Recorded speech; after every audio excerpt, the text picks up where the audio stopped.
Bonjour à toutes et à tous. Donc moi, je suis Marie-Gabrielle Demaret, donc je suis responsable pédagogique sur l'IRTS de Lorraine, mais sur le site de Nancy.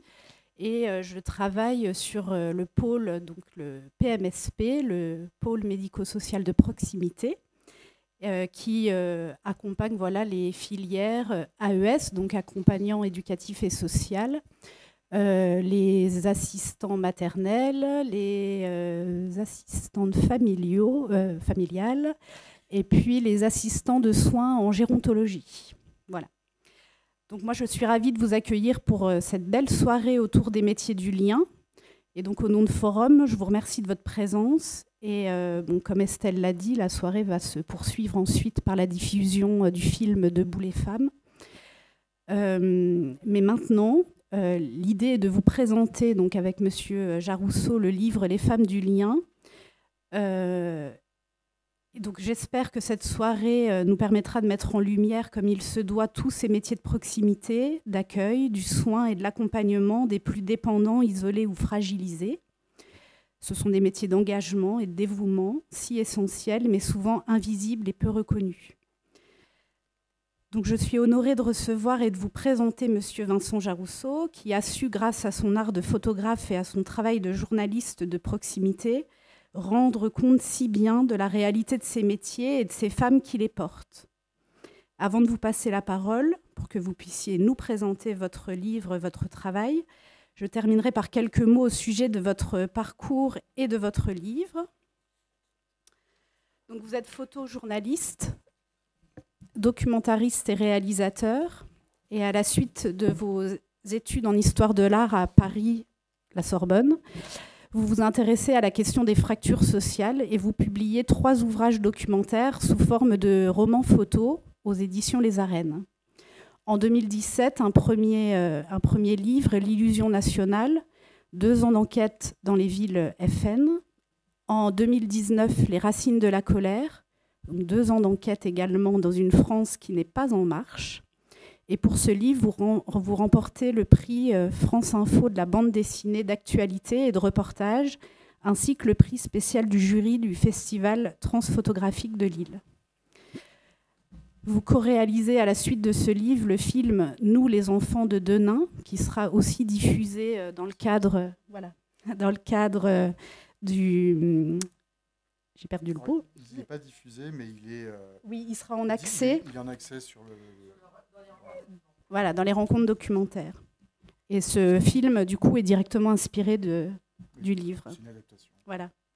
Et en 2022, donc, vous éditez les Femmes du lien, donc la vraie vie des travailleuses essentielles.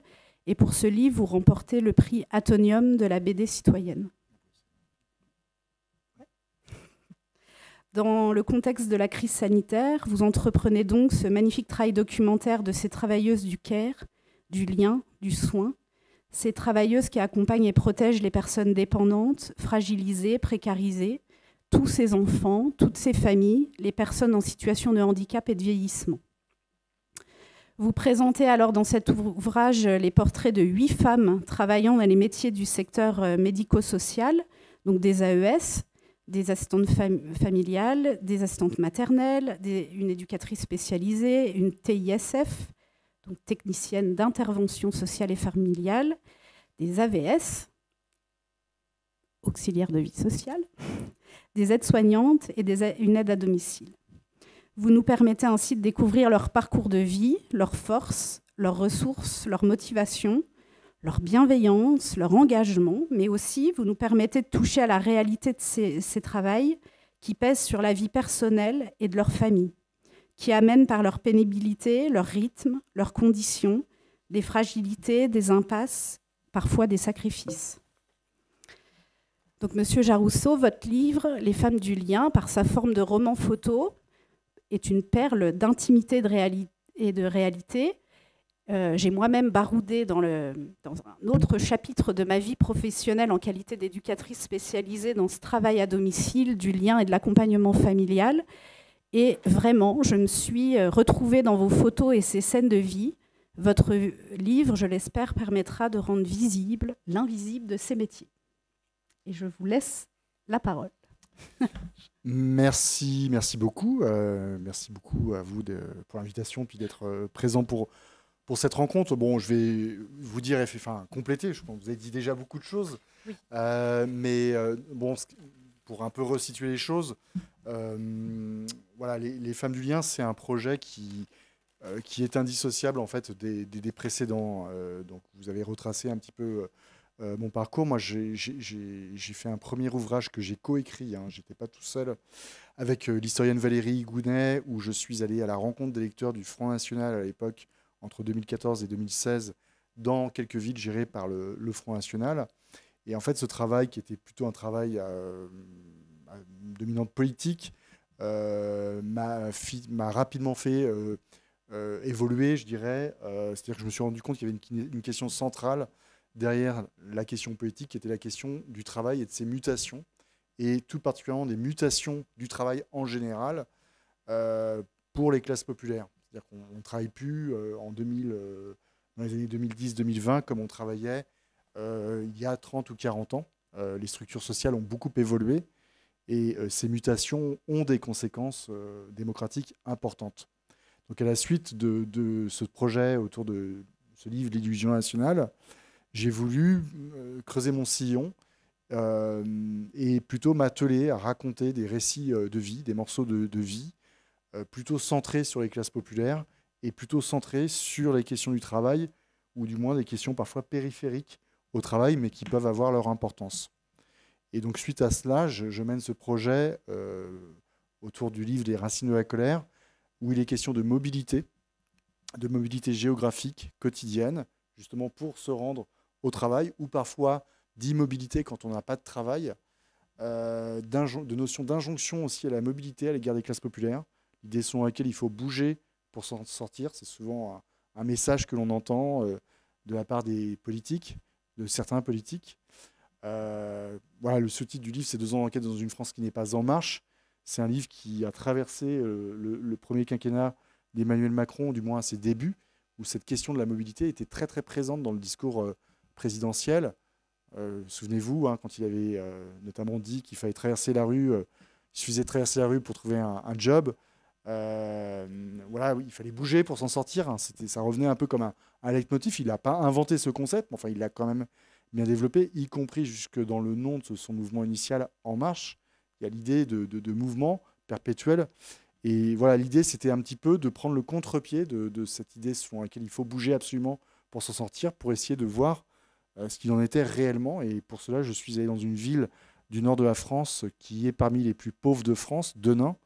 Voilà, Denain, c'est un revenu moyen par foyer fiscaux de 13 000 euros par an, pas beaucoup.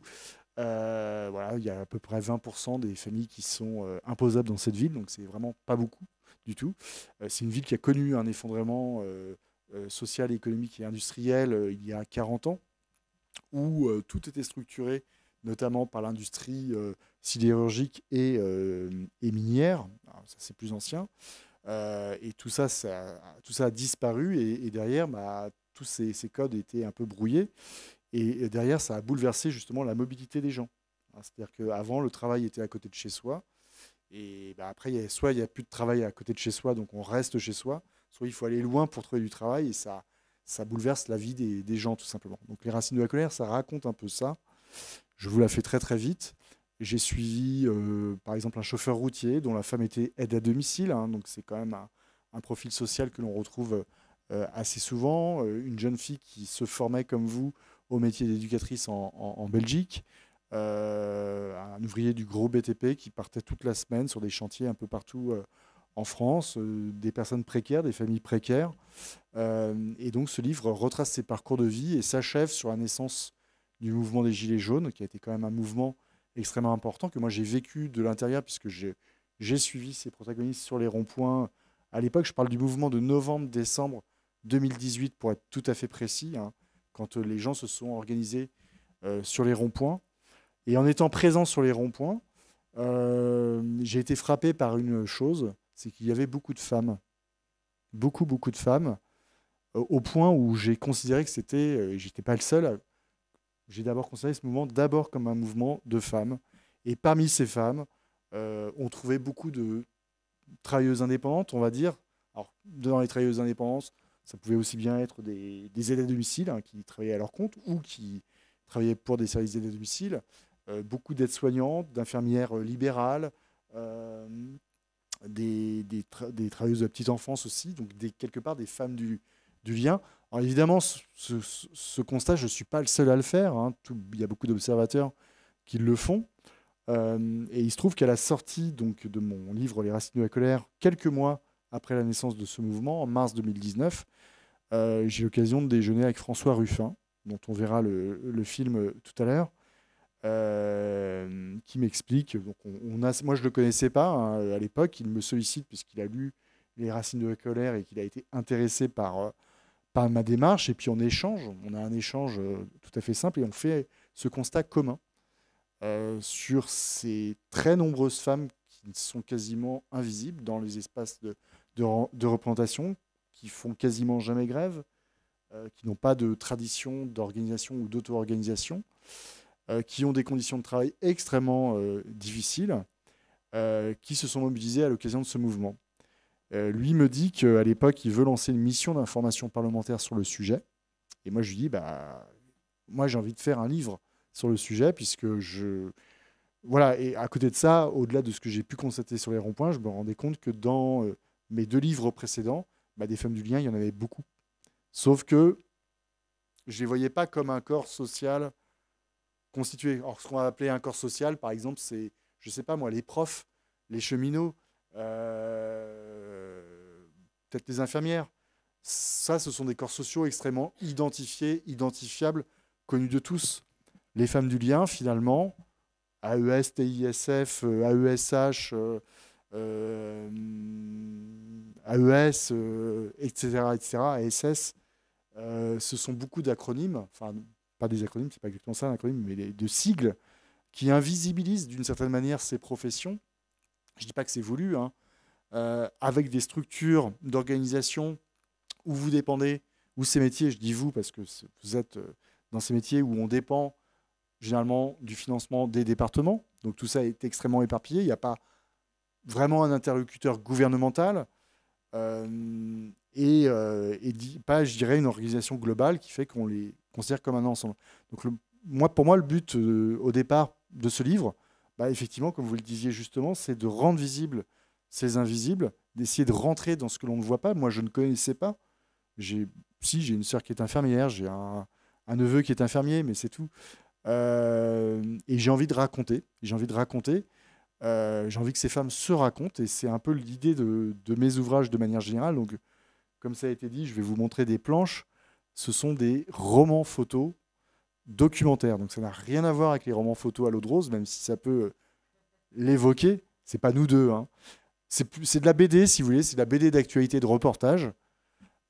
Sauf que la photo vient remplacer le dessin. Même s'il y a un peu de dessin et de BD avec les dessins de Thierry Chavant dans Les Femmes du Lien. Je vais montrer tout ça après.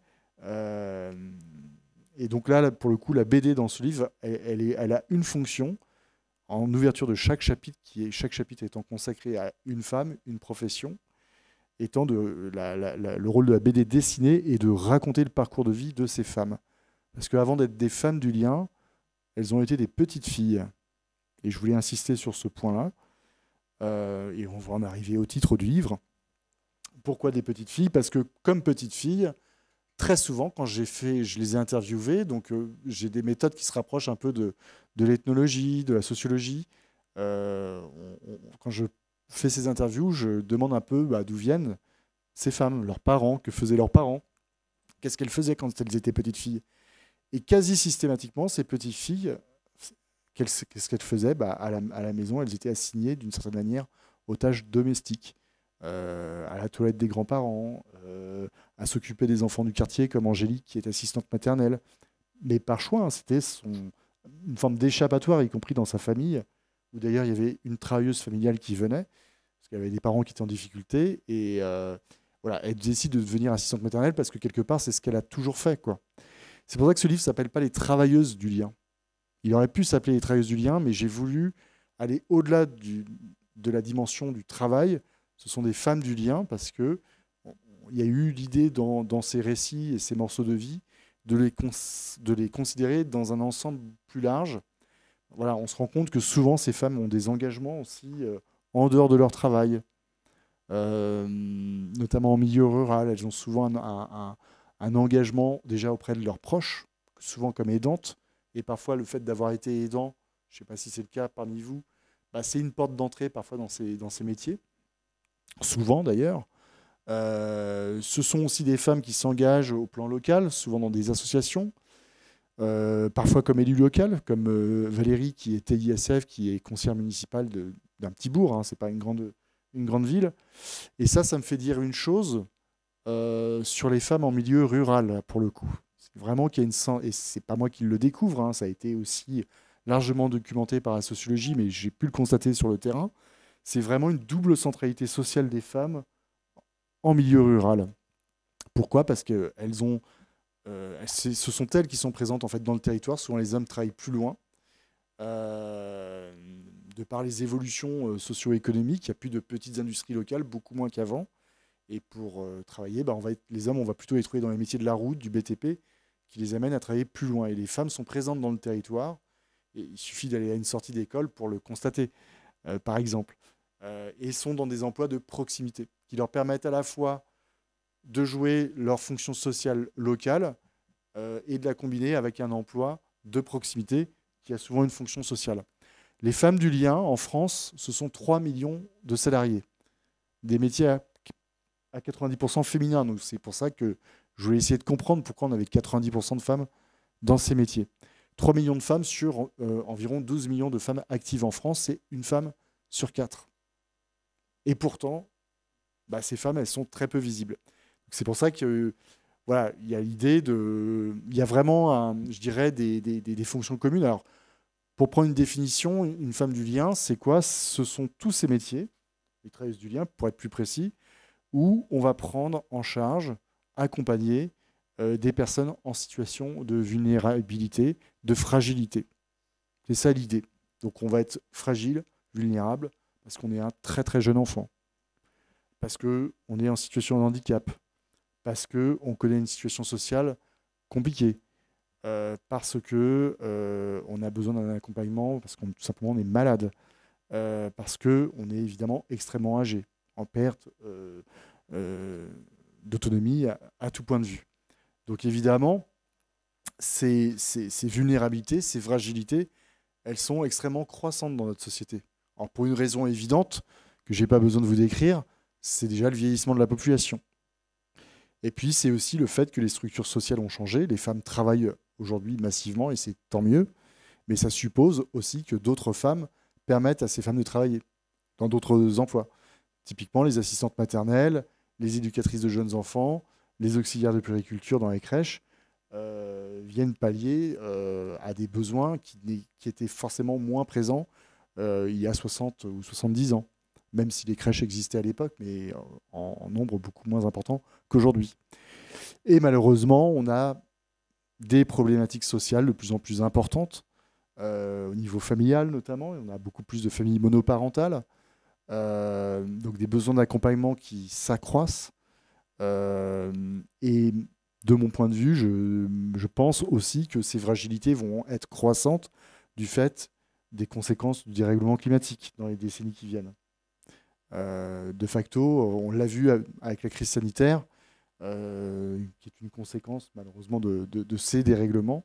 On va connaître des situations où on va avoir besoin de ces femmes. Donc l'idée de ce livre, c'était vraiment de les mettre en avant. Alors, pour peut-être corriger ce que vous avez dit tout à l'heure, ce n'est pas un projet que j'ai commencé avec la crise sanitaire, je l'ai commencé avant.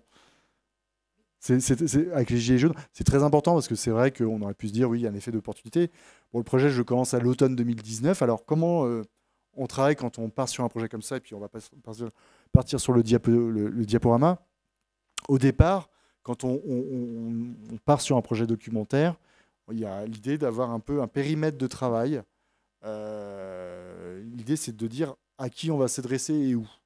Et d'emblée, moi, j'ai souhaité travailler dans 2 régions très, très distinctes, 2 territoires très, très distincts, à la fois dans une zone très rurale, un peu post-industrielle malgré tout, dans le nord de la France, dans l'Avesnois. Je ne sais pas si vous connaissez l'Avesnois, c'est au sud de Maubeuge. autour de Fourmies, à Vennes-sur-Helpe, au sud de Valenciennes, voilà, à la frontière belge, c'est à la limite des Ardennes, du Nord et de la Belgique, pour faire vite, et de l'Aisne, du département de l'Aisne. Donc c'est une zone rurale où par le passé, vous aviez des petites industries. À Fourmies, vous aviez des industries textiles notamment. Donc ça, c'est important parce que qui dit industrie textile dit main-d'œuvre féminine. Donc on a eu là aussi une mutation du travail où on est passé d'emplois ouvriers féminins à des emplois féminins de service, très clairement. Donc population vieillissante, population aussi avec des problématiques sociales extrêmement importantes. Je vous parlais de Denain tout à l'heure, les similitudes socio-économiques dans l'Avesnois sont assez proches, hein, c'est-à-dire qu'il y a énormément de besoins d'accompagnement. C'est un des plus gros secteurs de l'aide sociale à l'enfance du département du Nord qui lui-même est déjà en haut, je dirais, au plan national sur les problématiques d'enfance en danger, hein, tout, très, très, très clairement. Donc, beaucoup de situations d'accompagnement, aussi bien à domicile que dans des familles d'accueil ou des foyers, donc dans le cadre de placement et de mesures de justice. Donc voilà, de ce point de vue, c'était très intéressant de travailler dans l'Avesnois. Et puis j'ai travaillé en Île-de-France, tout simplement, en Seine-Saint-Denis, avec des femmes qui vivent et ou travaillent en Seine-Saint-Denis, qui, à la différence des femmes en milieu rural, sont très souvent nées à l'étranger, hein, en Afrique subsaharienne, dans les pays du Maghreb. Hein. Si je prends par exemple les aides à domicile en Île-de-France, 60% sont nés à l'étranger. Même peut-être un peu plus aujourd'hui, puisque les données sont assez anciennes, sans compter les descendantes d'immigrés et celles qui viennent des dom-toms. Donc ça représente évidemment beaucoup de monde, et on le voit dans le livre. Disons que là, c'est vrai qu'en milieu urbain, par rapport à la ruralité, la place des femmes du lien n'est pas tout à fait la même. Elles n'ont pas cette centralité et cette visibilité qu'elles peuvent parfois avoir en milieu rural, où on les connaît un petit peu quand même. Parce qu'il y a cette proximité qui fait qu'on sait qu'un tel ou un tel est aide à domicile ou assistante maternelle, parce qu'on la voit tout simplement, parce qu'on fait appel à elle. En ville, ces femmes sont beaucoup plus invisibles encore. Elles prennent les transports en commun, souvent sur de longs trajets.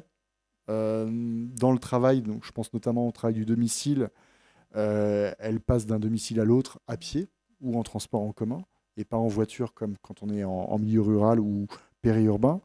Donc avec des problématiques de logement aussi importantes. Hein. J'ai suivi Marie-Basile, vous le verrez tout à l'heure, qui était hébergée, qui n'avait pas de logement à elle au départ. Elle n'avait pas les moyens, tout simplement.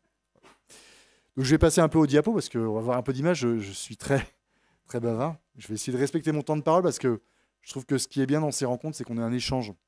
Hein, je ne voudrais pas être dans un monologue qui dure trop longtemps, mais je vais vous présenter dans l'ordre les différentes protagonistes et essayer de vous montrer comment le livre est structuré. Donc, à chaque fois, là, vous ne le verrez pas sur cette planche, on commence en ouverture de chapitre par un grand portrait de chacune de ces femmes, avec à côté une petite fiche signalétique, âge, nom, profession, bon, et au-delà, lieu de naissance, diplôme, revenus, très important, de savoir ce que gagnent les unes et les autres. Elles ont accepté de le dire.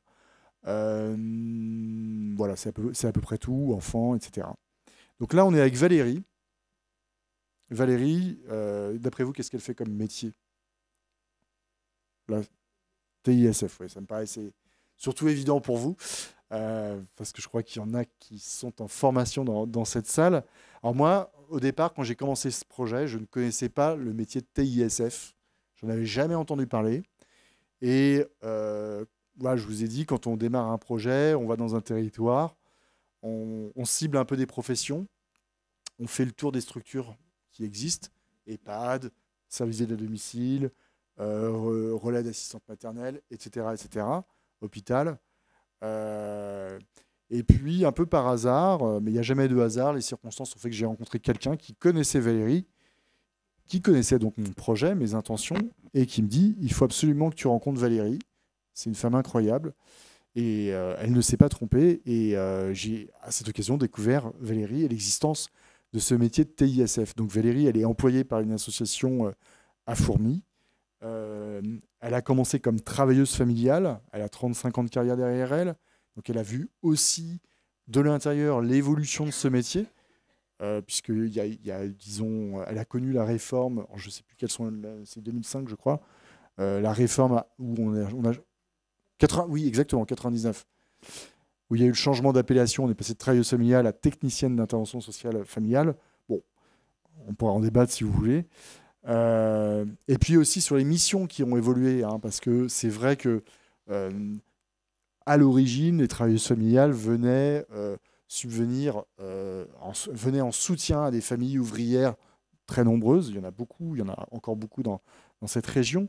Et très clairement, dans l'Avesnois, les TISF, la majorité de leurs interventions se font dans le cadre de l'ASE et des mesures de placement ou de non-placement d'ailleurs, hein, dans les deux cas.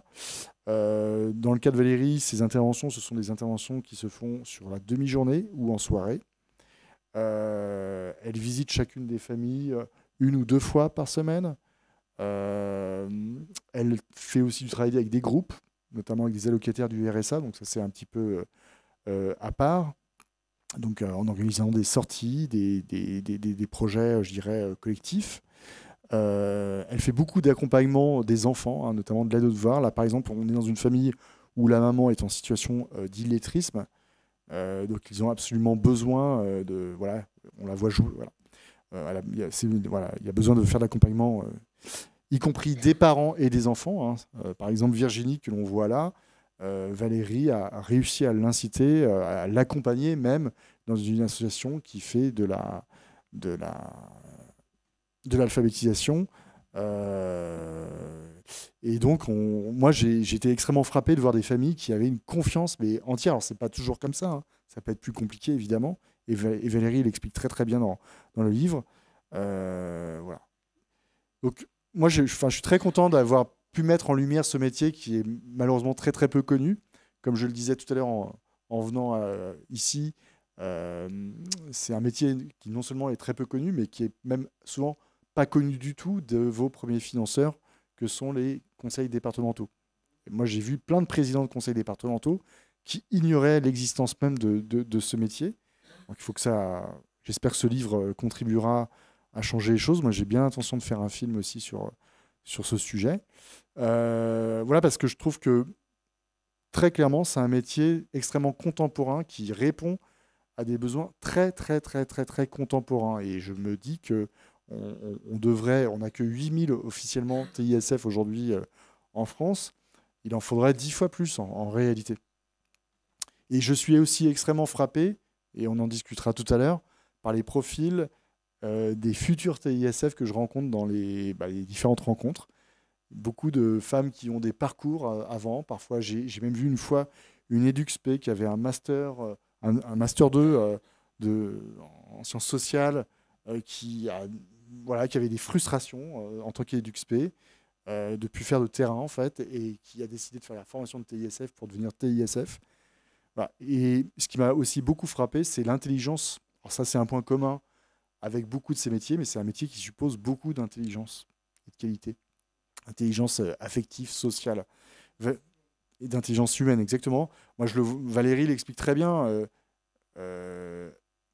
Parfois, on arrive dans des familles où il y a eu une décision de justice qui impose une visite hebdomadaire ou bi-hebdomadaire dans une situation de tension. Hein. Ça peut parfois être pour prévenir un placement éventuel. Et cette famille n'adhère pas en fait à la présence de la TISF. Il faut se mettre aussi à la place de la famille, avoir quelque part un intrus, un étranger qui vient dans son espace domestique. Ça peut faire bizarre, quoi, quelque part. Moi, je n'imagine pas avoir quelqu'un qui fourre son nez dans mes affaires. Eh bien, Valérie, elle m'explique pas à pas, progressivement, elle gagne cette confiance. Mais c'est parfois des petites victoires, et puis parfois, un peu comme les éducateurs spécialisés aussi, ce qu'explique Julie, on le verra plus tard, parfois il y a des échecs, ça fait partie du métier, mais en tout cas, ça demande beaucoup, beaucoup de qualité. Là, dans cette planche, vous voyez, c'est du roman photo, de la BD, si vous voulez, mais il y a quand même aussi des respirations, des grandes photos. Là, on se pose entre Valérie et une jeune fille de 17 ans qu'elle accompagne depuis de très nombreuses années. Elle interroge la question, elle dit c'est presque pas normal que ça fasse 12 ans que, voilà, en l'occurrence, la jeune fille que l'on voit ici est dans une famille d'accueil, mais revient chez sa mère le week-end, et Valérie est présente tous les week-ends. Voilà, donc c'est un. Je vous laisserai découvrir, je ne vais pas tout raconter maintenant. Donc, sélection très courte, hein, à chaque fois, je vous montre 2 planches et une grande photo. Là, c'est chaque chapitre, en fait, est clos par une photo un peu emblématique du travail. Donc là, on est encore avec Virginie. Le jeu aussi comme médium très très important. Voilà, ça, la voiture de Valérie, je l'appelais la ludothèque mobile, parce que son coffre était rempli de jeux de société, et c'était pour elle un biais d'entrée extrêmement important, justement pour gagner cette fameuse confiance, mais ça pouvait passer par la cuisine, des recettes de cuisine, des tâches du quotidien, quoi. Et aussi, ce qui est très très important, je dis ça pour celles et ceux qui ne sont pas TISF ou qui ne sont pas dans cette formation, il y en a quand même dans la salle, c'est que une TISF n'est pas dans l'injonction. Voilà, elle n'est pas là pour dire ce qu'il faut faire. Elle fait, en fait. Elle est dans le faire, et dans le faire dans un espèce d'accompagnement. Voilà, moi, ça m'a beaucoup, beaucoup marqué. Voilà, donc on passe à Marie-Basile. Donc ça, c'est la double d'ouverture du chapitre, hein, comme je vous l'ai expliqué tout à l'heure, où on a quelques informations. Marie-Basile, elle est aide à domicile, et je l'ai rencontrée pendant le premier confinement.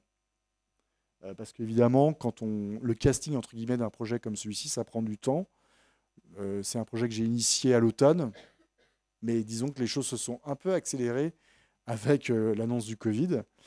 À l'époque, j'avais déjà décidé de travailler sur l'Île-de-France, mais je n'avais pas encore cherché de profil. Bon. Donc, dans le kilomètre carré qui m'était dévolu, parce que vous saviez, on avait des contraintes de déplacement à l'époque, je me suis tout simplement adressé à un service d'aide à domicile à côté de chez moi, privé, une entreprise. Ça tombait bien parce qu'à Fourmi, j'ai suivi une autre aide à domicile dans une association, donc comme ça on a les deux. Je suis tombé sur une directrice qui m'a plus qu'ouvert la porte, qui m'a dit, mais qui m'a presque supplié que je vienne documenter le travail d'une de ses salariées dans le cadre de ces circonstances tout à fait exceptionnelles. Et elle m'a dit, voilà, j'ai une déléguée du personnel, il faut absolument que vous la rencontriez. Donc je lui ai fait confiance, et j'ai bien fait. J'ai fait la connaissance d'une femme puissante, à tout point de vue, extrêmement impressionnante. Marie-Basile, c'est une femme qui a 53 ans. Alors, vous voyez, BD, parce que dans le cas de Marie-Basile, il y a 7 planches de BD, enfin, il y a 7 pages de BD. Bon, on est plutôt sur 3 ou 5 pour les autres profils, mais dans son histoire de vie, il était indispensable d'insister, parce que elle devient aide à domicile sur le tard quand elle arrive en France autour de l'âge de 43 ans, 42 ans. Elle a une autre vie quand elle était au Cameroun, puisqu'elle est originaire du Cameroun. Et la BD retrace à la fois son enfance, ou au village. Elle explique par exemple qu'elle s'occupait des anciens du village qui étaient malades, hein, pour faire les toilettes, dès l'âge de 12-13 ans. Et puis, voilà, elle va se marier au Cameroun, et elle épouse une carrière qui n'a absolument rien à voir. Elle devient policière. Elle est policière à l'aéroport de Yaoundé. Voilà, et malheureusement, elle va avoir des enfants, etc. Elle va faire sa vie. Elle est mariée, et elle va subir des violences conjugales dans son pays, des menaces de mort, des menaces. Elle est physiquement touchée, hein, avec un jour un drame qui se passe, et dont elle n'arrive pas à se sortir, en fait, à s'extirper. On n'est pas en France, hein. Malgré le fait qu'elle soit policière, hein, où sa hiérarchie lui dit de retourner son arme contre son mari, mais elle dit mais non, je ne vais pas tuer mon ex-mari, quoi. Et là, elle décide de fuir. Elle le cache à ses enfants, qui sont pour certains jeunes. Elle a 2 de ses enfants qui sont déjà adultes. Elle le confie à sa fille aînée, et elle confie à sa fille aînée la charge de ses enfants.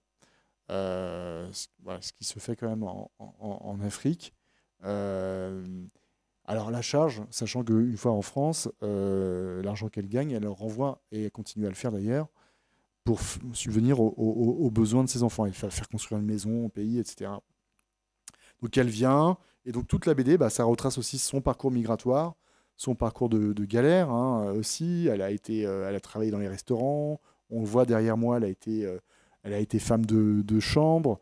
Et puis, elle a fait la rencontre de Daphna, la directrice du service d'aide à domicile, que l'on voit juste derrière moi, ici, là, pour enfin exercer cette profession, sans formation, comme souvent au départ. Et elle va se former sur le tas, mais avec quand même des dispositions évidentes et des qualités évidentes pour exercer cette profession, d'un point de vue culturel, je dirais. Donc quand je rencontre Marie Basile, elle habite à Stein. Donc pour situer, c'est dans le nord de la Seine-Saint-Denis, c'est 1h15, 1h20 de transport en commun pour se rendre sur ses lieux de travail dans le 12e arrondissement de Paris. D'où l'importance de documenter aussi les trajets, ce que l'on voit derrière moi. Voilà, on voit sa fille qui est là. Donc, il y avait aussi toute cette difficulté où, par exemple, on voit ici Daphna ouvrir une porte. Elle dépose sa fille chez une voisine qu'elle connaît à peine parce qu'elle n'a pas le choix. Il y a pas, les écoles sont fermées à l'époque. Donc, on voit aussi ce qui est la réalité de ce travail pendant ce confinement et la crise sanitaire. Il faut quand même savoir qu'en France, pendant la crise sanitaire, il y a 11 millions de personnes qui ont continué à travailler en dehors du télétravail, dont les femmes du lien. Il y a celles dont on en a parlé dans les hôpitaux, c'est vrai, les infirmières, les aides-soignantes, mais il y a toutes les autres dont on ne soupçonnait pas l'existence. Et pour le coup, les aides à domicile qui prennent en charge des personnes âgées, forcément, elles ont été absolument essentielles. Voilà, d'où l'importance de parler de ce quotidien. Et on voit derrière moi Anaïs, sa fille, avec une grande bulle, là où elle parle de sa mère après coup. Donc là, on est en septembre 2020, de ces mois de confinement, de la peur qu'elle avait pour sa propre maman, pour la santé de sa mère. Donc là, on est dans une scène où c'est l'anniversaire de la fille. Enfin, voilà, c'est des scènes intimes qui racontent beaucoup de choses. On voit sa chambre aussi, où elle vit, où elle partage un lit avec sa fille, puisqu'elle n'a pas les moyens d'avoir un logement, qu'elle va finir. Je ne vais pas spoiler le livre. Voilà, donc ce livre aussi, c'est une double écriture. Comme vous pouvez le voir, il y a de l'image, mais l'image, elle a une fonction. C'est déjà, par rapport à un essai de sociologie classique, d'individualiser, d'incarner les parcours, de voir les personnes. Ça, c'est très, très, très important. C'est ce qui permet de s'identifier, donc d'avoir une sensibilité par rapport à ces parcours.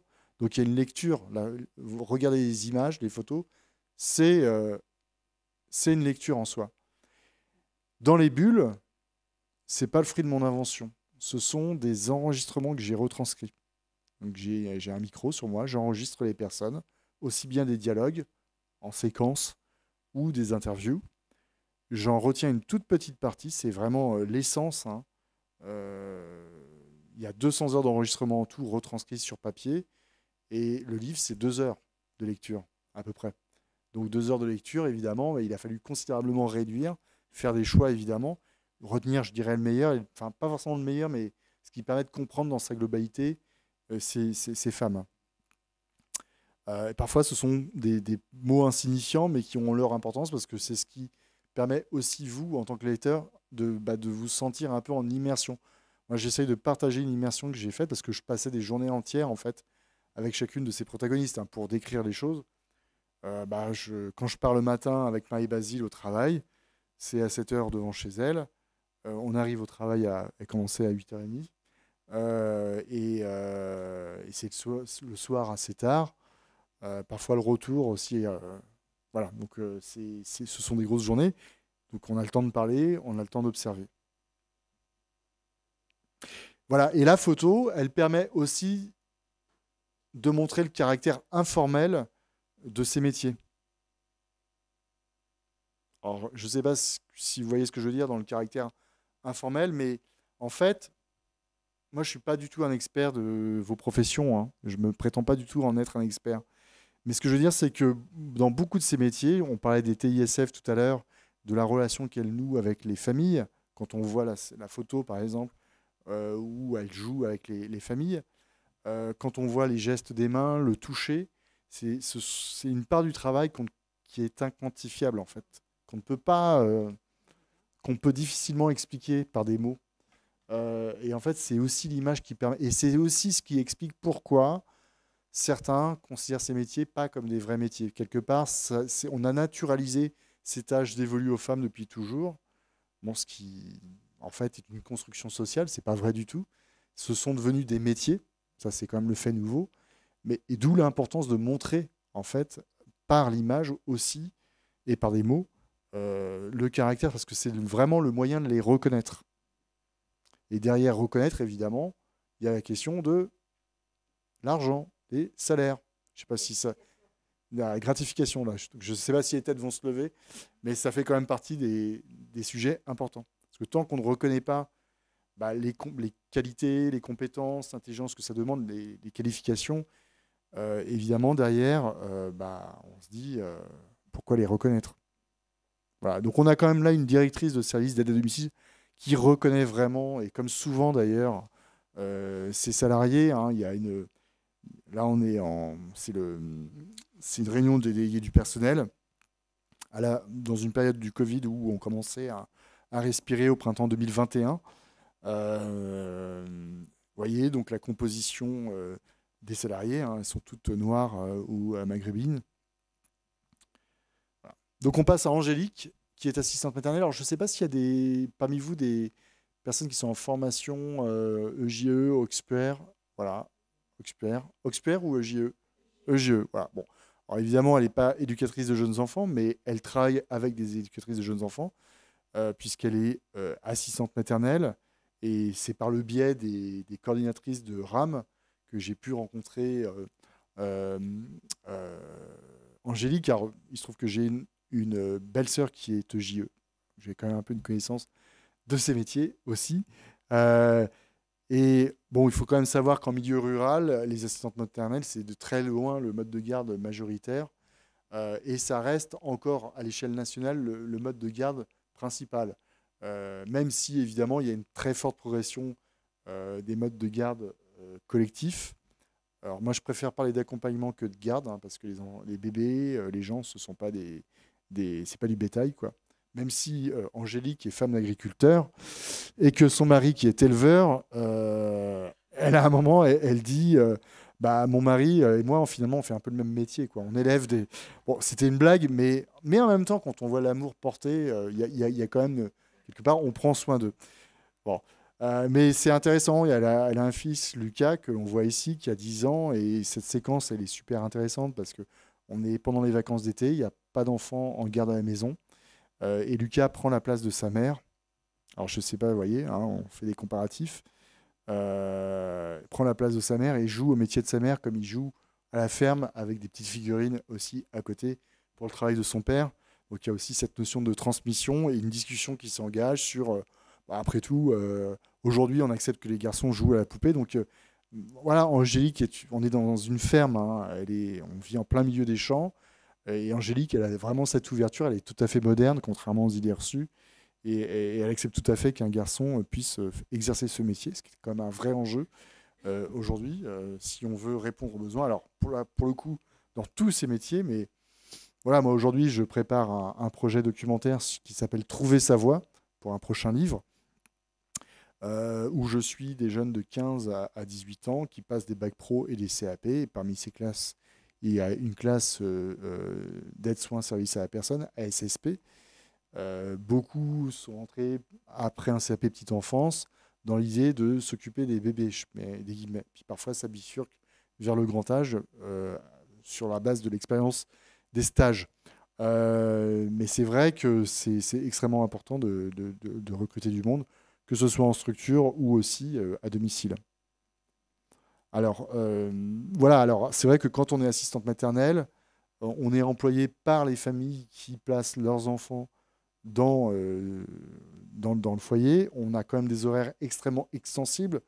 On joue parfois même avec les amplitudes horaires au-delà de la légalité. Hein. Alors, je ne peux plus tout écrire, mais par exemple, il y avait une ouvrière au 3-8, mère célibataire, qui déposait son enfant à 4 heures du matin quand elle prenait son service à 5 heures du mat à l'usine. Pas de manière permanente, hein, c'était les 3-8. Donc évidemment, ça. Et puis des parents qui venaient chercher leurs enfants à 20 heures, 21 heures. Donc on voit que les amplitudes horaires peuvent être extrêmement larges. Là aussi, on parle du Covid, mais pendant la crise sanitaire, les assistantes maternelles ont joué un rôle essentiel, puisqu'elles ont permis à d'autres femmes, notamment, et c'est ce que je voyais avec Angélique, hein, souvent les mamans, elles étaient elles-mêmes des femmes du lien, des aides-soignantes, des personnels de service dans les hôpitaux. Et donc, elles ont permis, finalement, aussi indirectement, et elles n'ont pas eu de prime du tout, hein. Contrairement, pour le coup, aux aides domiciles qui ont fini par obtenir des bouts de prime. Je dis des bouts parce que ça a été. Mais voilà, c'est. Je vous raconterai une anecdote, si vous voulez, à propos d'une rencontre qu'on a eue avec un ancien ministre des Solidarités. Voilà, donc on passe à Marie-Claude. Marie-Claude qui est aide-soignante. Qui est aide-soignante à Paris, dans un centre, enfin à Bobigny, pour être tout à fait précis, qui vit en Seine-Saint-Denis, à 1 heure de transport en commun quand même de l'hôpital où elle travaille. Donc elle travaille dans un centre de soins de suite, de rééducation et de réadaptation. Donc c'était intéressant de présenter une aide-soignante dans le cadre de ce type de structure, parce que là on est véritablement avec des personnes en situation de grande dépendance, hein, puisque ce sont des endroits où on répare les corps pour des personnes qui ont fait des AVC, des accidents assez graves. Et j'ai été assez marqué là aussi par un peu le rôle des aides-soignantes, parce que, elles sont hyper majoritaires, même beaucoup plus nombreuses que les infirmières. C'est vraiment elles qui tiennent l'hôpital. Ça coûte moins cher, c'est vrai, mais elles ont aussi des fonctions, hein. Alors, en termes de salaire, il faut quand même savoir qu'une aide-soignante, en début de carrière, démarre avec un salaire à peine plus faible qu'une infirmière, hein. En début de carrière, je sais bien. Mais oui, non, mais je suis d'accord avec vous. Mais c'est quand même pour dire que c'est pas si. C'est quand même une profession parmi toutes les professions que j'ai suivies qui a bénéficié quand même de quelques progrès au plan salarial. Quand même, un petit peu. Un petit peu quand même. Mais je dis un petit peu, hein, je dis pas que c'est formidable, mais un petit peu. Je pense que si les aides domicile avaient le salaire des aides-soignantes, ça serait formidable. Mais on en est très loin. Mais ce que je voulais dire, oui, c'est le rôle qu'elle joue, quoi, par rapport à des personnes qui ont tout perdu, hein, parfois. Et elles sont pas dans le pathos, quoi. C'est vraiment des courants de vie qui arrivent dans ces chambres. Elles sont péchues. Euh, voilà, donc on voit toutes ces scènes. Je vais un peu plus vite, parce que sinon je pourrais en parler des heures. On passe à Rachel, qui est AES. Donc, est-ce qu'il y a des AES en formation ici? On m'a dit qu'il devait y avoir, mais il n'y a pas. Elles arrivent. D'accord. Donc là aussi, si vous voulez, dans le panel que j'ai choisi de femmes, j'ai fait attention aux âges, au parcours. Dans le cas de Rachel, c'est une femme qui a 52 ans de mémoire, enfin qui a plus maintenant, qui est rentrée comme aide à domicile à 45 ans suite à un divorce. Donc ça raconte quelque chose au plan sociologique aussi, puisqu'il y a beaucoup de femmes qui rentrent sur le tard dans ce métier, notamment en milieu rural, par nécessité au départ, mais aussi parce qu'elle était aidante de son propre père, et que le fait d'avoir été aidante, l'a incité à faire ce métier et à faire cette formation d'AES pour travailler en structure, parce qu'il y avait l'idée de pouvoir être en structure, parce que c'était peut-être un peu plus facile dans son organisation par rapport au rôle d'aidante auprès de son père et potentiellement de sa mère que l'on voit dans le livre. Donc voilà, ça raconte ça. Donc là, on est dans un EHPAD, comme vous pouvez le voir. Donc dans un contexte que je n'ai pas besoin de décrire, où on a connu là aussi un cluster lors de la deuxième vague, avec plusieurs décès dans l'EHPAD, voilà, que j'ai pu documenter. J'ai pu documenter son travail à ce moment-là. On le voit dans le livre. Donc Séverine, c'est l'alter ego de Marie-Basile, mais en milieu rural, avec un profil très différent, parce que Séverine, elle commence ce métier dès la sortie du lycée, sur le thème, tu vas faire ça parce que tu es faite pour ça, quoi, en gros. Elle le dit comme ça, hein. Là aussi, dans sa jeunesse, elle a aidé sa grand-mère qui était handicapés, malades, à faire des toilettes. Donc ça a été quand même un élément important dans sa carrière. Et puis aussi une organisation du travail qui est très différente, parce que Marie-Basile a peu d'interventions, elle passe plus de temps chez les patients, chez les bénéficiaires, comme on dit pour les aides à domicile. Séverine, elle, c'est vraiment un bénéficiaire toutes les 30 minutes, 1 ou 2 fois par jour, donc avec une course et un timing extrêmement resserré, avec des heures et des trajets en voiture qui ne sont pas rémunérés. Donc on en arrive aussi quand même à la situation tout à fait particulière des aides à domicile, et à une moindre mesure aussi des TISF, mais des métiers du domicile, où on est un peu payé encore à la tâche.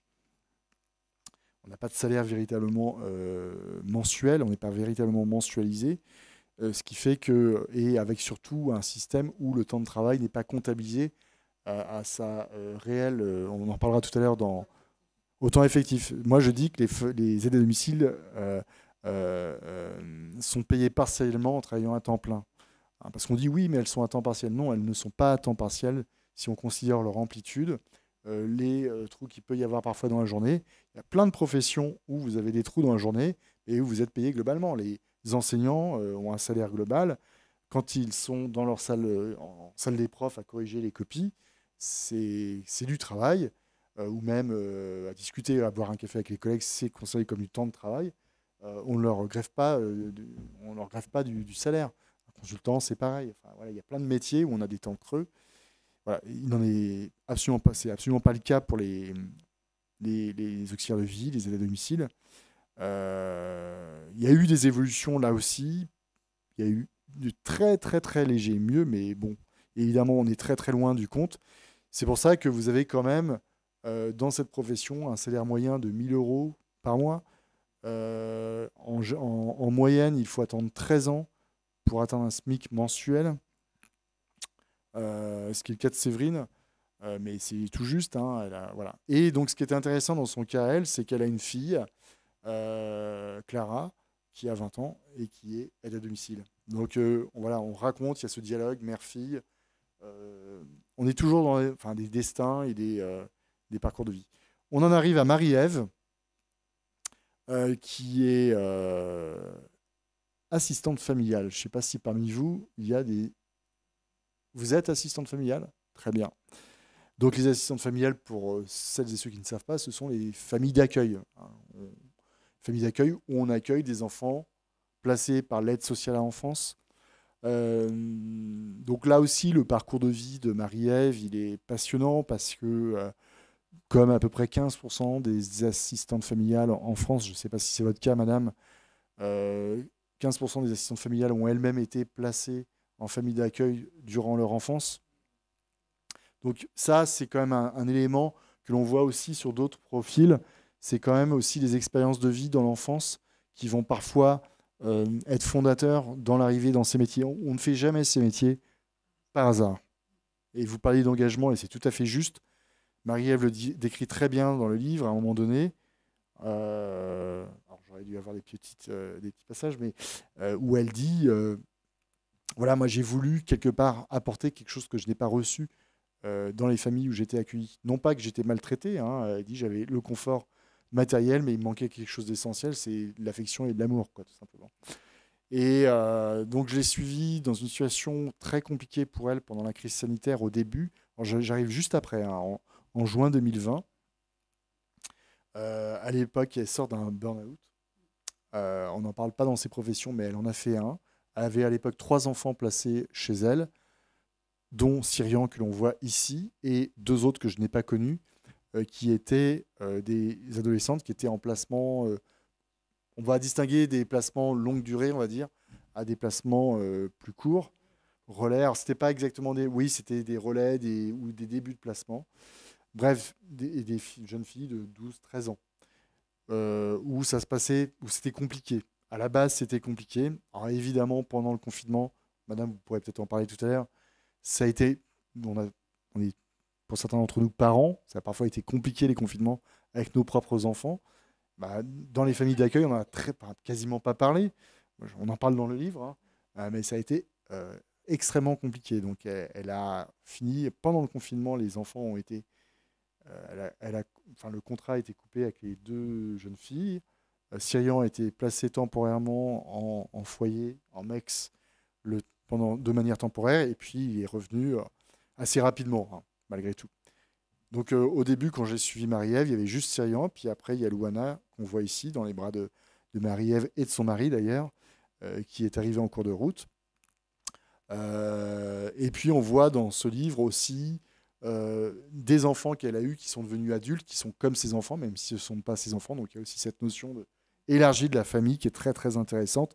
Là, l'enfant que l'on voit dans ses bras, c'est pas un enfant placé, c'est le fils d'une des jeunes filles qu'elle a eues en placement et qu'elle a élevé, en fait, qui n'est pas sa fille, mais qui est comme sa fille. Donc, tout ça se mélange. Et puis il y a ses propres enfants aussi que l'on voit. Il y a le regard des propres enfants parce que, oui, il y a une assistante familiale, mais derrière, il y a un mari, il y a des enfants, il y a une famille. Et comment tout ça se greffe.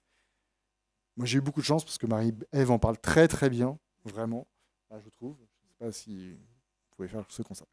Enfin, Julie, alors, c'est pas dans l'ordre, hein, parce que dans le livre, Julie arrive avant Séverine, mais bref, Julie est éducatrice spécialisée à Saint-Denis, dans le quartier de la Plaine Saint-Denis, où il va y avoir les Jeux Olympiques. Mais là où il va y avoir les Jeux Olympiques, vous avez un quartier qui est assez particulier, parce que c'est un quartier d'affaires, depuis que le Stade de France a été construit. Donc il y a beaucoup de sièges sociaux d'entreprises, mais vous avez aussi énormément de logements sociaux et d'immeubles insalubres, comme on peut le voir en face du local où on est. Enfin, c'est l'entrée du local des éducateurs. Donc elle est éducatrice de rue, elle fait de la prévention spécialisée. Donc là, c'est quand même assez intéressant aussi, parce que ça fait partie des métiers sociaux où on n'a pas de mandatement, contrairement à une JE, une TISF, où on est mandaté pour aller chez quelqu'un. Là, on prend les jeunes dans la rue, enfin, on va les chercher en fait, et on travaille avec eux. Donc c'est un quartier où il y a vraiment un choc des cultures parce qu'il y a à la fois beaucoup de problématiques urbaines, comme on dit, hein, donc c'est un quartier dit sensible, et puis on a cette présence de cadres, d'entreprises. Donc on voit Séverine évoluer, y compris en séjour, avec plusieurs jeunes presque adultes qu'elle suit depuis de très nombreuses années. Voilà, j'ai fait à peu près une heure, non, j'ai pas fait une heure, j'ai fait 40 minutes, mais ça nous laisse le temps de pouvoir échanger avant que tout le monde s'en aille. Mais vous pouvez rester pour... Alors, si, peut-être très rapidement, il y a Debout les femmes, vraiment, je vous invite à rester parce que c'est très complémentaire du livre. Alors, ce sont deux projets voisins, y compris dans le livre, on a une séquence où on voit François Ruffin, qui est une séquence qui existe aussi dans le livre, dans le film, excusez-moi, qui fait partie de la mission parlementaire, où Marie Basile a été auditionnée avec d'autres travailleuses du lien. François connaissait mon projet, donc il m'avait sollicité pour venir avec une des professionnelles en juin 2020. On peut faire Où est Charlie, puisque j'apparais extrêmement furtivement de dos dans le film. Mais il y a vraiment un propos commun. Mais voilà, c'est vrai que Les Femmes du lien est beaucoup plus intime. On est beaucoup plus dans le cœur des métiers. Dans le film, c'est plus problématisé politiquement, évidemment. C'est son rôle. Voilà. C'était juste pour faire ce petit clin d'œil.